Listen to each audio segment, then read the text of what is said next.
Everyone is familiar, for the most part, with this concept of faith, or at least they think they are. And here's why I say that.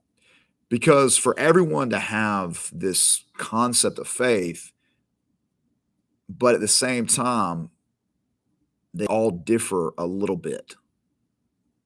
There's no real concrete definition of faith. Is it trust? Is it reliance? Is it belief? Is it all that? Is it this all encompassing term or concept? Or is it very specific? This is the Warrior Podcast, episode 133. And I want to talk about not being confused about faith. So we know that faith is huge, vital, important. For by grace you've been saved through faith, and that not of yourselves. It is a gift of God, not of works, lest anyone should boast. For we are his workmanship, created in Christ Jesus for good works, which God prepared beforehand that we should walk in them. Ephesians chapter 2. So it seems pretty important, this faith thing.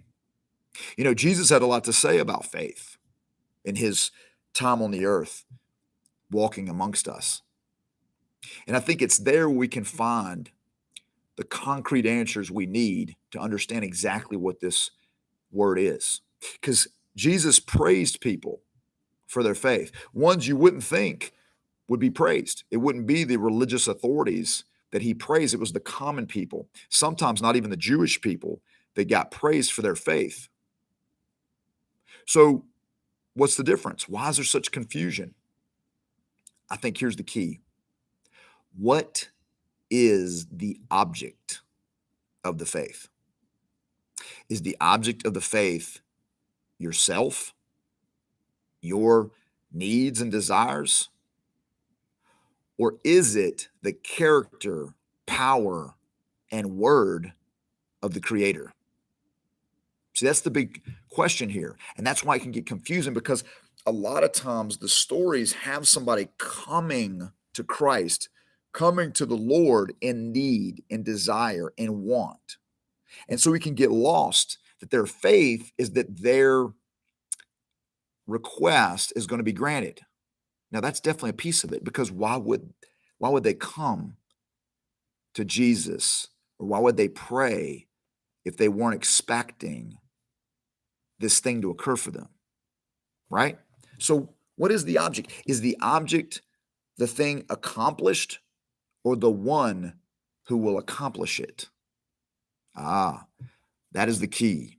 See, I think one of the big stories that we can help us in this journey is the woman who suffered for 12 years from a bleeding, some sort of bleeding. We can assume is some sort of feminine type bleeding. And she spent all her money on doctors, it said, on physicians to help her.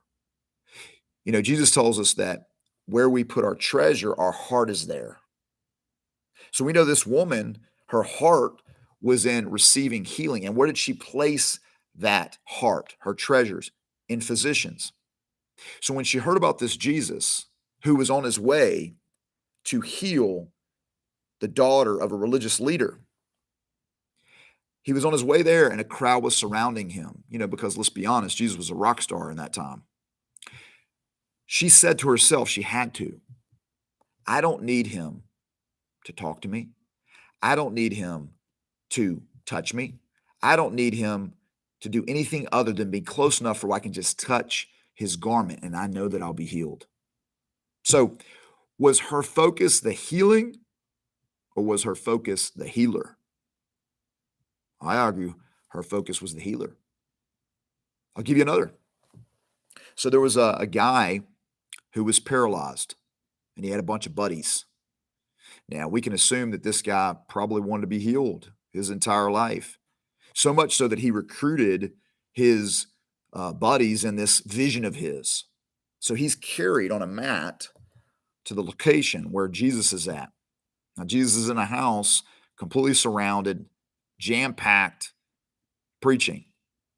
His friends know with 100% certainty, because you kind of have to, because you're going to tear somebody's roof off to get him in there because you can't go in the front door, you can't go in the window.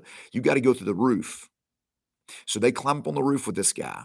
Imagine carrying a guy, who knows how heavy he is, up on a roof, and then proceed to tear the roof apart so you can get the guy in the presence of Jesus. Because you know that if you can just get him there, he'll be healed. So I hope you can see this. Because there's a thing where it's like, man, I just need more faith. I just need more faith. Faith being the object. Faith is not the object. Jesus said, when his disciples asked him, they said, Lord, increase our faith. And then he gives them the speech about the mustard seed. He goes, you only need the faith of a mustard seed. But you only need the faith of a mustard seed, one of the smallest seeds in the world. That's how big your faith needs to be. It's not a matter of increasing your faith. It's where do you put that faith? See, we can get lost and think that I need more faith, I need more faith, I need more faith. Well, the word tells us that we're given a measure of faith. What are you doing with that faith? Where are you placing it? So let's go back to our original verse to close this out. For by grace you have been saved through faith, and that not of yourselves. So the emphasis is not on the faith, but on the grace that is manifested in the saving. And where does grace come from? The grace giver. So we need to make sure we focus on the right things because your trajectory is determined by your aim. Your trajectory is determined by your aim. All right, you are a warrior designed for glory, God's glory. Walk in that, focusing on the King and the King's mission. All right, as always, guys, if you like the content, be sure to hit the subscribe button for me. Click the little bell so you get a notification. Tell people about it. Comment, share, subscribe, yada, yada, yada. God be with you. Stay in the fight. Peace.